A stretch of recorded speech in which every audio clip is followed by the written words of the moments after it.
Don't scroll, please just stay. Give me 60 seconds. If after that you want to leave, I'll understand, but stay for 60 seconds because what I'm about to say might be the thing you've been waiting to hear without knowing how to ask for it. Will you be with me? I know how that sounds. Too direct, too indirect, too, but that's the point. I can't do this alone anymore, and pretending I can has cost me more than I'm ready to admit. If you're listening right, it's probably this, but this. If you're listening right now, it's probably by noise, but still feel alone. You didn't come here for entertainment. You came here because your heart is tired of carrying everything by itself. So let me be honest, slowly, without hiding behind confidence or jokes or intelligence or success or excuses. I can't do this alone. I tried for years. I told myself I was built for solitude. That independence was strength. That needing someone meant weakness. That love could wait until I figured myself out. But life doesn't wait, and loneliness doesn't announce itself loudly. It settles in gently. It disguises itself as productivity, as discipline, as focus. It's being too busy, until one day you realize you have no one to call when something good happens, or when something breaks inside you, or when the silence gets too heavy. I remember the first time I felt it clearly. Not sadness, not depression, just a deep, quiet realization. I don't want to be strong tonight. I don't want to be impressive. I want to be held. That thought scared me, because once you admit that, you can ton count it. Will you be with me? Not because I'm perfect. Not because I have it all figured out, but because I'm finally honest enough to say I don't. I've failed before. In love, in timing, in communication, in showing up when it mattered most. I've watched people drift away not because they stopped caring, but because I didn't know how to let them close without feeling like I was losing control. Control felt safe. Distance felt manageable. But safety without connection becomes emptiness.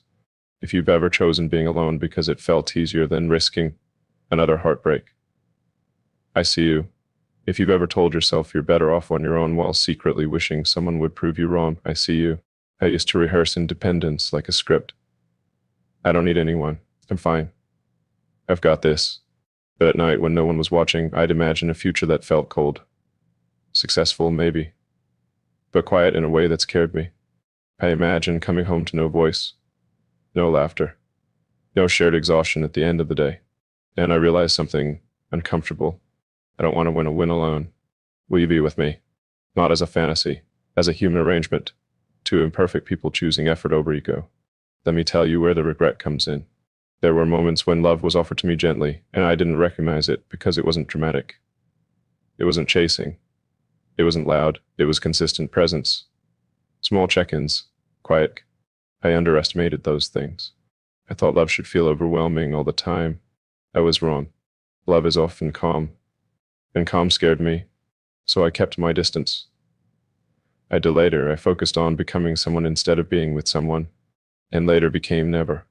Regret doesn't scream. It whispers. It shows up when you hear a song you shared, or when you realize no one knows how your day actually went. If you're listening and nodding, don't turn away from that feeling. Sit with it. You don't have to judge yourself. Just notice it. That feeling is not weakness. It's longing. And longing means your heart is still alive. Will you be with me? I'm not asking for perfection. I'm asking for honesty, for conversations that don't rush. For someone who understands that healing doesn't happen on a schedule. I'm asking for someone who won't disappear when things get uncomfortable. And I promise to be the same. I can't promise I won't get quiet sometimes, or overthink, or need reassurance. But I can promise I'll communicate instead of withdrawing. That's something failure taught me. Failure taught me that love isn't about never hurting each other. It's about repairing, about staying present during the awkward conversations, about choosing curiosity over defensiveness. I used to think saying I need you would make me smaller. Now I know it makes me real. If you've ever wanted to hear someone say, I choose you, but because I need saving, but because life feels better shared, then stay with me. This isn't a performance. This is an invitation. I can't do this alone. Maybe neither can you. If that thought makes your chest tighten, don't push it away. That's your truth asking to be acknowledged. We don't talk enough about how hard it is to admit we want companionship. The world celebrates independence so loudly that dependence feels shameful. But love is not dependence. It's interdependence. It's choosing to walk together while still being yourself. I don't want to lose myself in someone. I want to meet them fully. If you're still here, still listening, I want you to answer one thing quietly, just to yourself. Do you want to be chosen? Not admired, not tolerated, chosen. So do I. That's why I'm here. Will you be with me? Don't answer yet. We have time, a lot of time, and I'm not going anywhere. Stay, I'm still here. If you're wondering why I keep asking you to stay, it's because this is how loneliness heals, by not being abandoned in the middle of the truth. So stay with me while I tell you the parts I usually keep quiet. I've rehearsed conversations that never happened, apologies I never sent, messages I typed and erased because I didn't want to look needy. Do you know how heavy and sent words become words? They don't disappear. They turn inward. They sit in your chest and change the way you breathe. I told myself I was being respectful. I told myself I was giving space. But if I'm honest, I was afraid of hearing no. I was afraid of confirmation that I wasn't chosen the way I hoped to be. Will you stay me? Hear it without pressure. Hear it without performance. Just a human question from a human place. There were days I woke up determined to be self-sufficient, to prove I didn't need anyone. I'd make lists, goals, plans, and for a few hours. And for things small would happen, a joke I wanted to share, a win I wanted to celebrate, a fear I didn't want to carry illusion. That's when the regret crept in. Not regret for loving, regret for hiding. Don't answer yet. Won't answer yet. We have time. A lot of time. And I'm not going anywhere. I regret the times I said I'm fine when I wasn't. I regret the times I minimized my feelings to make others comfortable. I regret the times I chose silence because it felt safer than honesty. If you've done that too, I need you to hear this. Silence feels safe, but it compounds pain.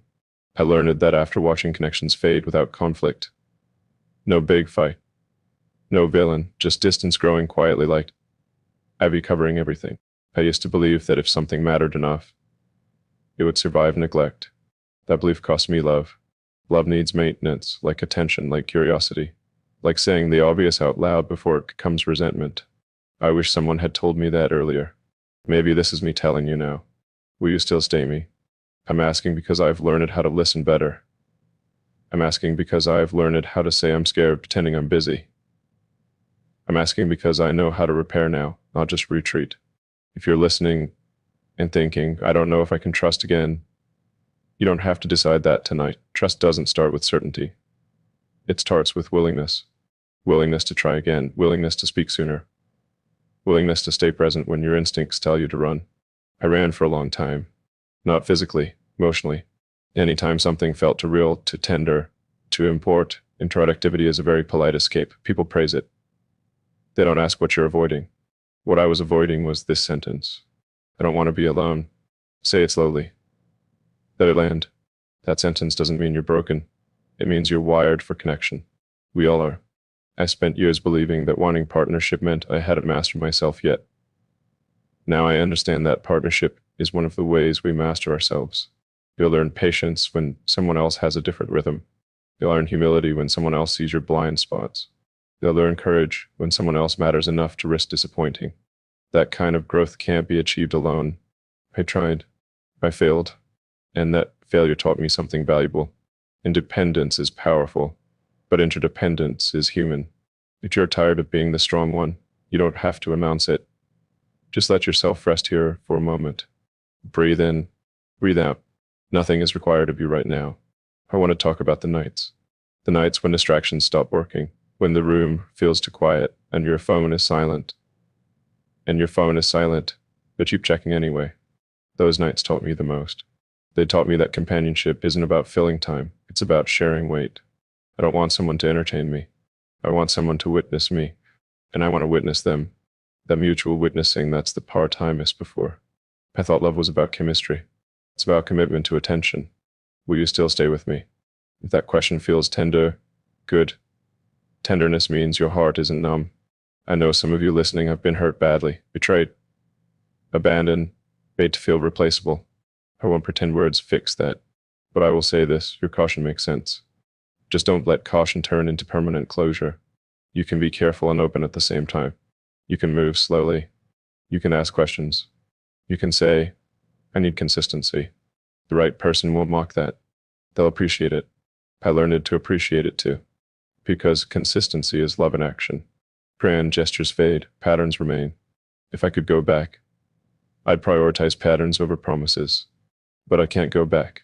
I can only go forward with awareness. That's why I'm here saying this out loud. I can't do this alone. And if you're honest, maybe you can't either. That doesn't mean we merge our lives immediately. It means we acknowledge the need. We stop pretending we're immune to loneliness. Loneliness isn't a personal failure. It's a signal. A signal pointing toward connection. If you're still listening, I want you to imagine something gently. Imagine coming home and being able to speak without summarizing, without shrinking. Imagine someone asking, "How was your day?" and actually waiting for the answer. Imagine sharing silence that feels warm instead of empty. That's not fantasy. That's alignment. And it starts with honesty. Will you still be with me? Not as a demand, as an opening. We don't have to rush the answer. We can sit with the question. Let it breathe. Let it soften the parts of you that learn it to be hard to survive. I'm still here. And if you need more time, take it. I'll stay. We're not done yet. Not even close. I'm still here with you. If your mind wandered and then came back, that's okay. That's how this works. You don't have to hold everything at once. Just keep returning. I want to tell you about the moment I realized I had been confusing endurance with love. Endurance is staying busy so you don't feel. Love is staying present so you can. I had perfected endurance. I could go days without asking myself how I was doing. Weeks without naming what I missed. Months without admitting that something essential was absent. People admired that.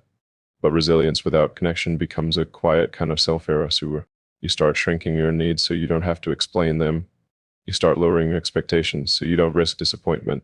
You start telling yourself stories that make the loneliness feel intentional. I told myself I liked to quiet. What I liked was not being rejected. There's a difference. Will you still stay me? I'm asking again because repetition is honesty when it comes from the same place. I'm not asking for certainty. I'm asking for curiosity. Curiosity says, what could this be if we let it unfold? Fear says, what if it ends the way the others did? Both voices are understandable, but only one leads to a life that feels shared. If you've been hurt, your fear earned its voice. Just don't let it have the final word. I remember noticing how my body reacted when someone got close.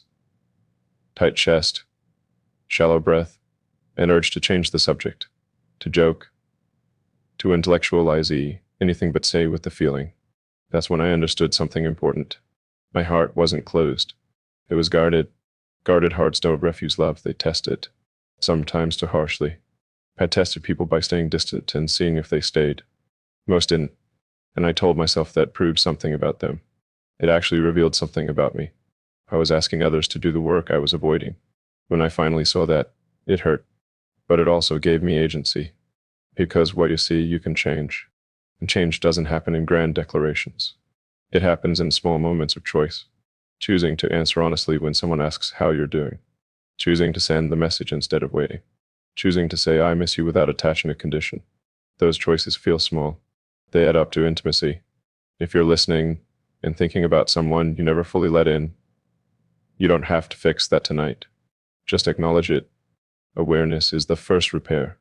I want to talk about expectations for a moment. I used to think expectations ruin love. Now I know unspoken expectations do. Love doesn't fail because people want too much. It fails because people don't say what they need. They hope to be understood without being known. I did that. I hoped my effort would translate. I hoped my silence would be read as depth. I hoped my distance would be interpreted as trust. It wasn't.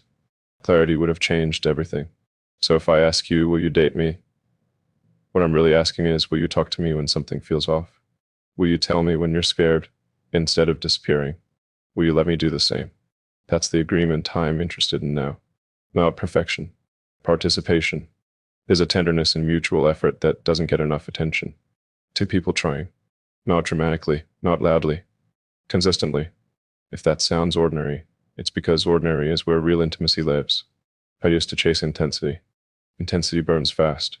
Consistency warms slowly. I know which one lasts. If you're tired of highs and crashes, you're not boring. You're ready. Ready for something steadier. Ready for something kinder to your nervous system.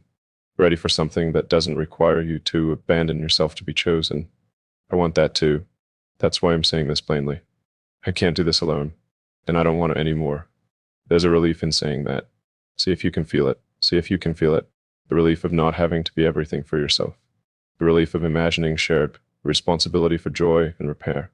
If you're listening while doing something else, walking, driving, lying down, notice how your body feels right now. Did it soften? Did something unclench?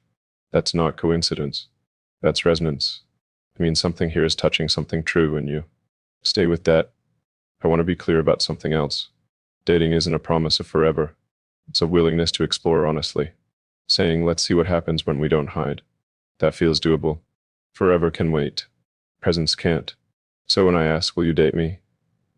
I'm not asking you to bet your future. I'm asking you to show up for a moment. Then another. Then another. That's how trust is built. Moment by moment. I used to think trust was a leap. It's a series of steps. If you stumble, we pause. If I stumble, we talk. That's it. No disappearing acts. No guessing games. No silent tests. Just two people learning in real time. So if that sounds slow, good. Slow is sustainable. And sustainability is the most romantic thing I know now. I'm glad you're still here. I mean that. Your staying matters. And I'm not finished saying what needs to be said. Not yet. Before I continue, let me ground us for a second. You last stopped at this emotional point. I had just finished talking about slow, sustainable love, choosing presence over intensity, and I ended with the line. I'm not finished saying what needs to be said. Not yet. That's where we paused. Now I'll continue deepening fear, moving through courage, and slowly arriving at choosing again. Stay with me. Fear doesn't arrive as panic most of the time. It arrives as hesitation, as logic, as reasons that sound responsible. I'm not ready. I have too much going on. I don't want to ruin what little peace I have. Said all of those things. They sounded mature. But underneath them was something simpler and harder to admit. I was afraid of hoping. Hope is dangerous when you've been disappointed, because hope lifts you just enough that the fall feels farther. So instead of hoping, I learned to expect nothing.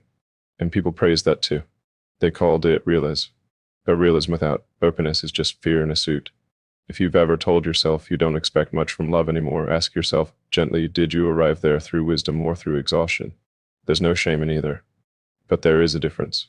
Exhaustion makes you retreat. Wisdom makes you choose carefully. For a long time, I was retreating and calling it wisdom. I didn't want someone. Wanting felt like giving away leverage.